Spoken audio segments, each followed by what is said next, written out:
你干嘛？他根本就是在骗你，这样球赛他不会赢的。周小琪，你闹够了没有？你信我还信他？我不想跟你说了。 Film ini bercerita tentang seorang murid berandalan yang berusaha meluluhkan gadis paling populer di sekolahnya. Namun takdir seakan tidak berpihak kepadanya. Dan dia terus berjuang hingga dirinya berhasil menjadi calon atlet sukses untuk meluluhkan si gadis ini. Seperti apa kisahnya? Jadi begini ceritanya. Film ini dimulai dengan seorang guru olahraga yang tengah bercerita kepada murid-murid tentang masa lalunya. Dengan penuh percaya diri dia bercerita bahwa di masa SMA dia adalah seorang juara renang yang sangat berprestasi. Namun di balik ceritanya yang penuh kebanggaan tersembunyi kenyataan yang jauh berbeda. Zhou sebenarnya adalah seorang siswa pemalas dan sering terlibat tawuran. Dia hanya berbohong untuk menutupi masa lalunya yang penuh dengan kegagalan. Setelah selesai mengajar, dia duduk di meja kerjanya dan menemukan undangan pernikahan dari seseorang. Zhou pun terdiam sejenak dan sebuah kenangan lama pun muncul seolah-olah mengingatkannya pada cinta pertamanya. Waktu kembali ke masa lalu, saat Zhou masih duduk di bangku SMA, dia adalah sosok murid berandal yang sering berkelahi dan tidak punya tujuan dalam hidup. Namun tiba-tiba dia melihat seorang siswi baru yang bernama Yongji. Yongji adalah gadis tercantik yang pernah dilihat Zhou, dan dalam sekejap semua masalah di sekelilingnya terasa menghilang. Meskipun tubuhnya digebukin sana-sini, hati Zhou hanya mengingat kehadiran Yongji yang begitu cantik. Tak lama setelah itu, Zhou yang ketahuan tawuran akhirnya dibawa ke kantor guru BK untuk diberi peringatan. Ternyata di sana dia malah bertemu dengan Yongji dan momen ini menjadi awal dari pertemuan mereka.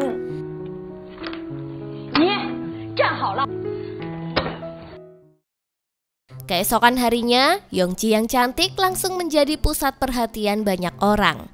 Di sisi lain, Zhou yang merasa hanya siswa bodoh hanya bisa mengaguminya dari jauh.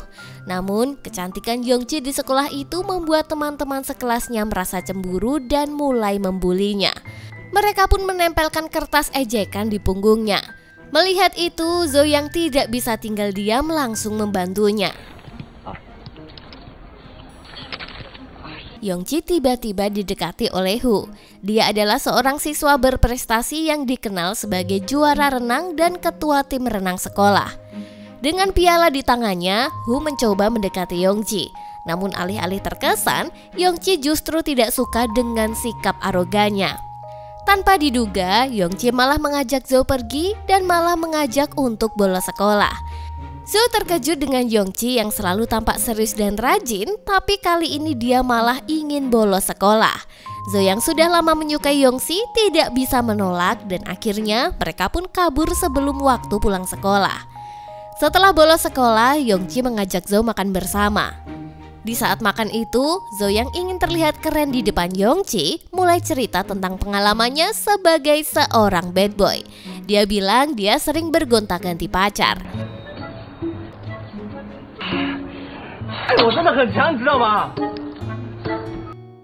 Dia bahkan menawarkan ide kepada Yongji agar mereka pura-pura berpacaran. Itu semua agar Hu berhenti menggodanya. Meskipun awalnya menolak, Yongji akhirnya setuju. Asalkan Zhou berjanji tidak akan berkelahi lagi. Dan begitulah keduanya pun mulai berpura-pura pacaran. Hu kembali mencoba mendekati Yongji. Dia berharap dia bisa memikat hati Yongji. Namun saat Hu mendengar bahwa Yongji sudah berpacaran dengan Zhou, dia terkejut dan tidak percaya. Bagaimana mungkin gadis secantik Yongji mau dengan seorang seperti Zhou yang dianggap bodoh dan berandalan?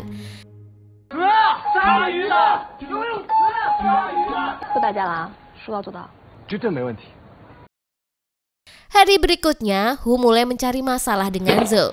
Namun di sini dia harus menahan diri karena sudah berjanji kepada Yongji untuk tidak berkelahi lagi.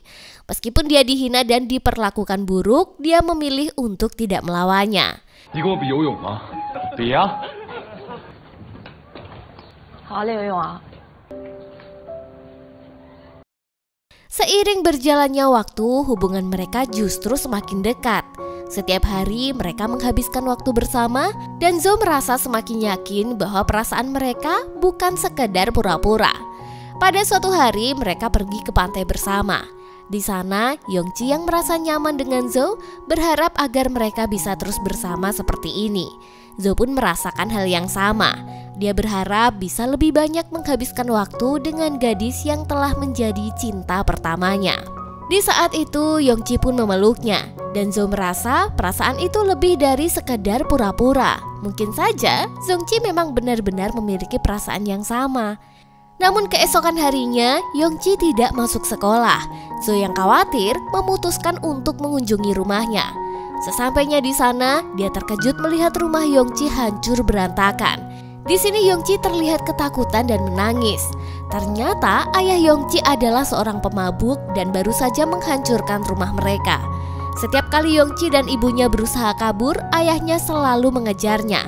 Ketika di pantai, pelukan Yongji bukanlah sebuah perasaan, tetapi karena dia melihat mobil ayahnya yang datang dan bersembunyi di balik pelukan Zhou. Malam pun tiba, Yongji pun menelponnya. Dia memberitahu bahwa dirinya dan ibunya harus pindah lagi untuk kabur dari sang ayah. Dalam tangisannya, Yongji mengucapkan terima kasih kepada Zhou atas semua waktu yang telah mereka habiskan bersama. Dia mengatakan bahwa mungkin ini adalah perpisahan mereka. Zhou yang tidak bisa menerima kenyataan itu berlari ke terminal. Dia berharap masih bisa melihatnya sebelum mereka berpisah. Namun sayangnya dia terlambat. Di sana hanya ada kesendirian yang membuat hatinya semakin hancur.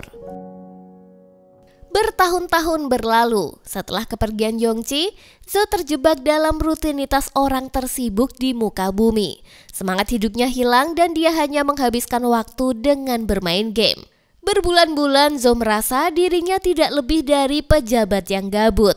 Namun segalanya berubah satu malam ketika dia bertemu dengan temannya dan menunjukkan foto-foto universitas. Tanpa sengaja, salah satu foto itu menampilkan Yongji di kampus itu. Melihat itu, Zhou pun terkejut. Perasaan akan rindu dengan cinta pertamanya kembali membangkitkan semangat hidupnya. Hari itu, akhirnya dia menemukan tujuan baru, yaitu masuk ke universitas yang sama dengan Yongji dan bertemu dengannya lagi. Awalnya banyak orang yang meragukan Zhou. Teman-temannya dan bahkan orang tuanya menganggap dia terlalu bodoh untuk belajar. Mereka tidak percaya bahwa seorang pemalas seperti Zhou bisa lulus ujian masuk universitas. Namun, seperti Dr. Boyke bilang, jika cinta bisa mengubah segala hal. Setelah berbulan-bulan belajar dengan penuh tekad, Zhou akhirnya berhasil masuk ke universitas yang sama dengan Yongji. Hari pertama kuliah, Zhou langsung mencari-cari sosok Yongji. Ketika akhirnya mereka bertemu, hatinya sangat bahagia.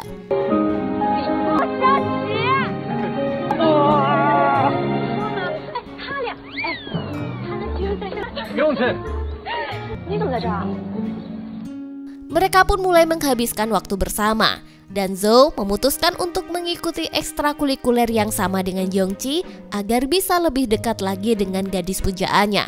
Namun suatu hari, Yongji memberitahunya bahwa dia sudah memiliki pacar.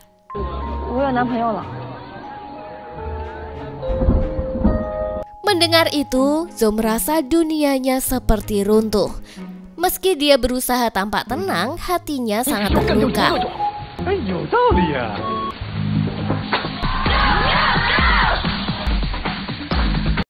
Keesokan harinya, dia bertemu dengan pacar Yongji, seorang pria tampan, atletis, dan juga pintar. Segala hal yang tidak dimiliki Zhou. Rasa frustasi itu melanda perasaan Zhou. Dia tidak akan bisa menyaingi pacar Yongji yang begitu sempurna. Namun meskipun hatinya hancur, Yo tidak menyerah. Dia masih percaya cinta sejatinya harus diperjuangkan.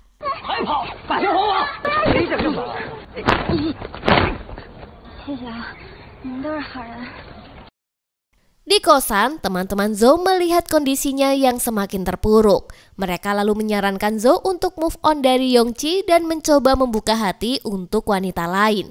Namun bagi Zhou, hal itu tidaklah mudah. Cinta yang dia rasakan untuk Yongji terlalu besar. Tak berselang lama, ada seorang polisi datang menjemput Zhou dan dibawa ke kantor polisi.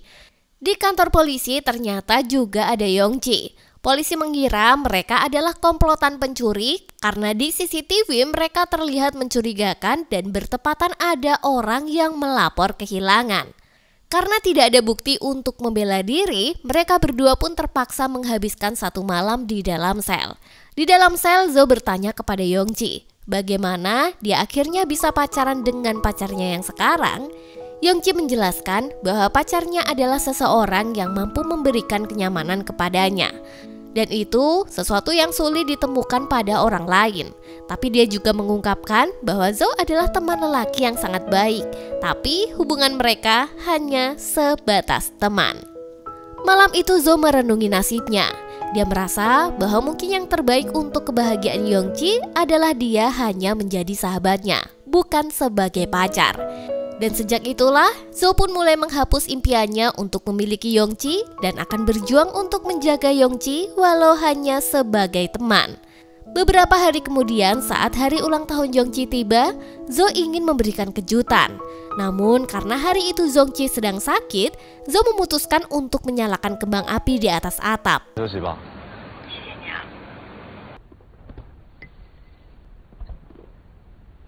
Ketika Yongji melihat kembang api itu, dia merasa sangat bahagia.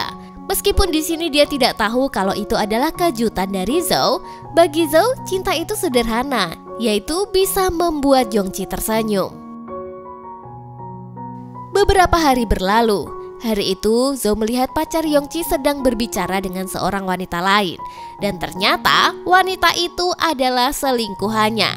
Zhou merasa kecewa. Namun dia tetap memilih untuk diam dan tidak mengatakan apapun kepada Yongji demi bisa menjaga perasaannya. Suatu hari dia mendengar bahwa pacar Yongji akan ada pertandingan sepak bola dan berjanji akan membawa Yongji berlibur jika dia memenangkan pertandingan itu. Melihat kenyataan ini, Zhou tidak ingin Yongji kecewa dengan semua ekspektasinya.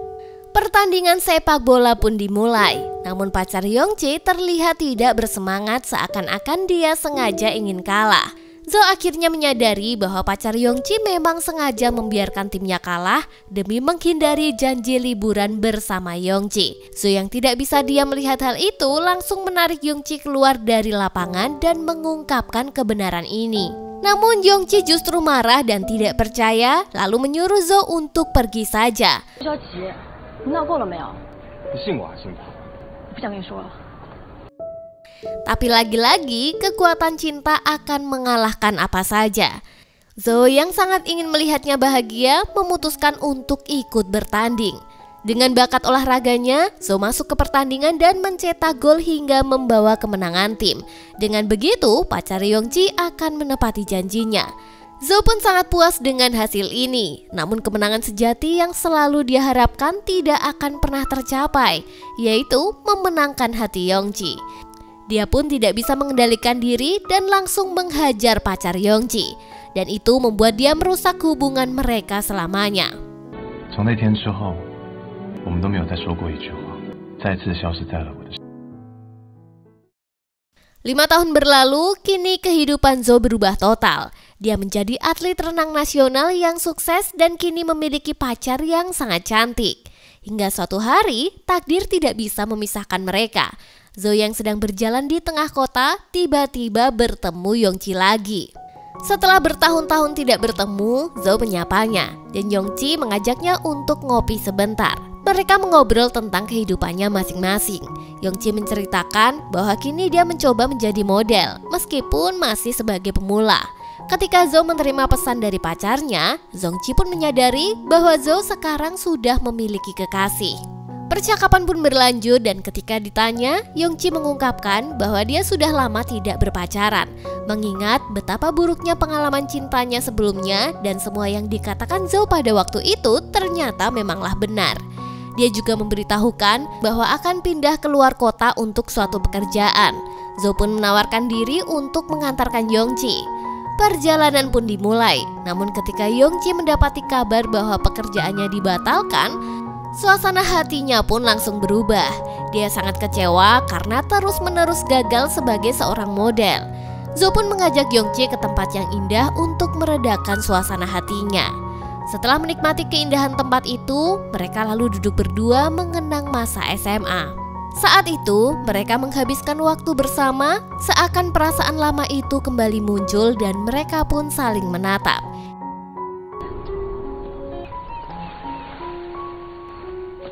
Yongji memilih menghindar karena dia sadar bahwa Zo sudah punya pacar. Setelah itu, Yongji mulai menjaga jarak dan berusaha untuk tidak sering bertemu Zo. Namun, beberapa hari sebelum kompetisi nasional, Zo merasa gugup dan menelpon meminta Yongji untuk datang dan menyemangatinya. Yongji pun berangkat untuk mendukungnya, namun di tengah perjalanan tiba-tiba hujan deras yang membuatnya terjebak. Zo yang khawatir pun memutuskan untuk meninggalkan gedung dan langsung berlari menyusulnya.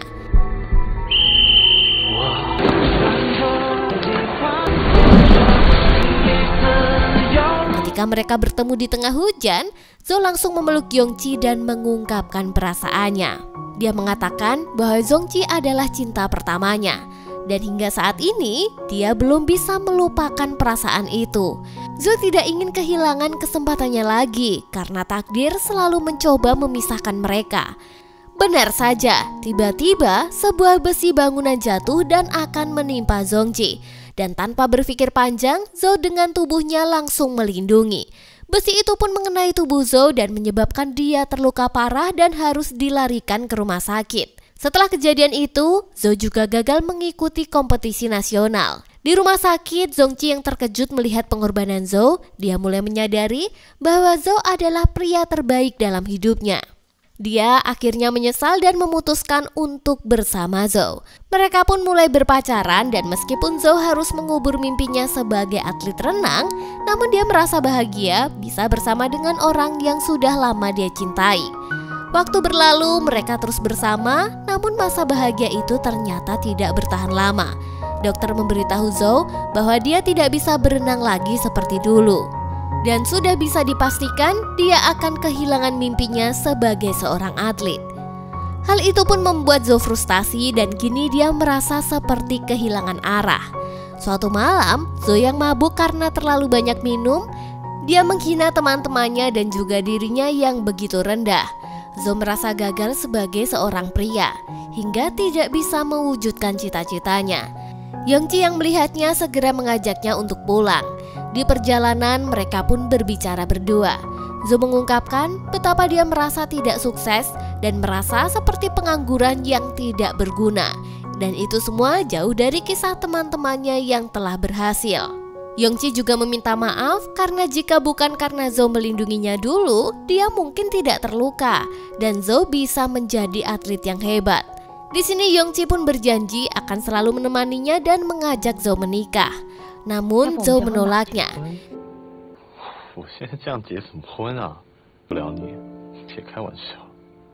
Dia merasa bahwa tidak bisa memberikan kehidupan yang layak untuk Yongji. Jawaban itu benar-benar membuat Yongji sedih karena baginya Zo adalah pria terbaik yang selalu membuatnya bahagia. Beberapa waktu kemudian, ayah Yongji ternyata meninggal dunia. Saat menghadiri pemakaman, Zo bertemu dengan sahabat-sahabatnya yang kini telah sukses. Dia merasa sangat minder atas kegagalan dalam hidupnya. Dia pun curhat pada salah satu temannya tentang penyesalannya yang dia alami karena melindungi Yongji. Jika saat itu dia tidak melindungi Yongji, dia telah menjadi atlet terkenal dan juga kaya raya. Namun tanpa Zo sadari, Yongji ternyata berada di sana dan mendengarkan semua perkataannya.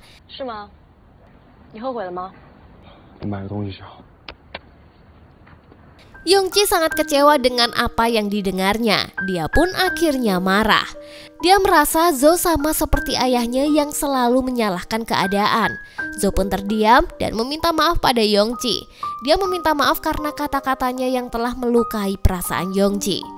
Beberapa hari setelah kejadian itu, Zo menemui Yongji untuk meminta maaf. Dia berharap bisa memperbaiki hubungan mereka. Namun, Yongji mengungkapkan rasa sakit yang mendalam. Dia mengatakan bahwa tindakan Zo mengingatkannya pada trauma pada masa kecil, ketika ayahnya selalu menyalahkan ibunya atas segala kegagalan. Yongji takut jika Zo akan menjadi seperti ayahnya dan itu membuatnya sulit untuk memaafkan. Dengan berat hati, Yongji berkata bahwa mungkin hubungan mereka harus berakhir di sini. Meskipun Zo berjanji tidak akan mengulanginya, namun Zongji sudah memutuskan jika perjalanan cinta mereka harus berakhir dan dia juga akan pergi ke Milan selama 2 tahun. Setelah perpisahan itu, Zo merasa hidupnya benar-benar hampa. Semangatnya hilang lagi dan dia merasa tidak lagi punya tujuan. Namun suatu hari, dia menerima surat dari Yongji. Di dalam surat itu, Yongji meminta maaf atas semua kesalahannya. Dia menyesal telah menyanyiakan waktu bersama Zo. Dia juga menyesal karena telah membuat Zo terluka. Setelah membaca surat itu, Zo tersadar bahwa dia harus belajar untuk berdamai dengan masa lalu dan mengikhlaskan semuanya.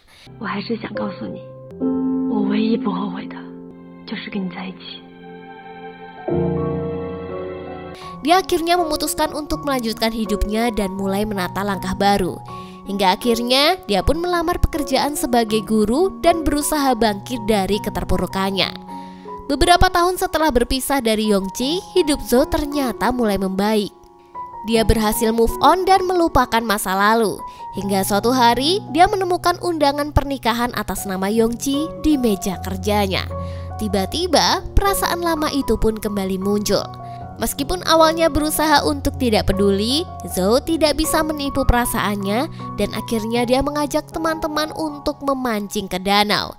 Di sana kenangan bersama Yongji pun kembali muncul dan Zo menyadari bahwa dia harus menghadiri pernikahan Zongji karena itu pasti adalah momen paling bahagia di dalam hidupnya.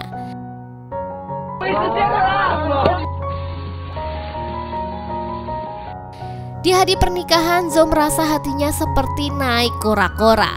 Awalnya dia ingin menghentikan pernikahan itu. Dia tidak bisa membayangkan jika Yongji menikah dengan orang lain. Namun saat melihatnya mengenakan gaun pengantin, Zo menyadari bahwa dia tidak bisa egois. Meskipun hatinya sangat sakit, dia tahu bahwa dia harus berpura-pura bahagia demi kebahagiaan Yongji. Dengan air mata yang menetes, Zo mengucapkan selamat dan berdoa agar Yongji bahagia dengan pria yang telah memilihnya.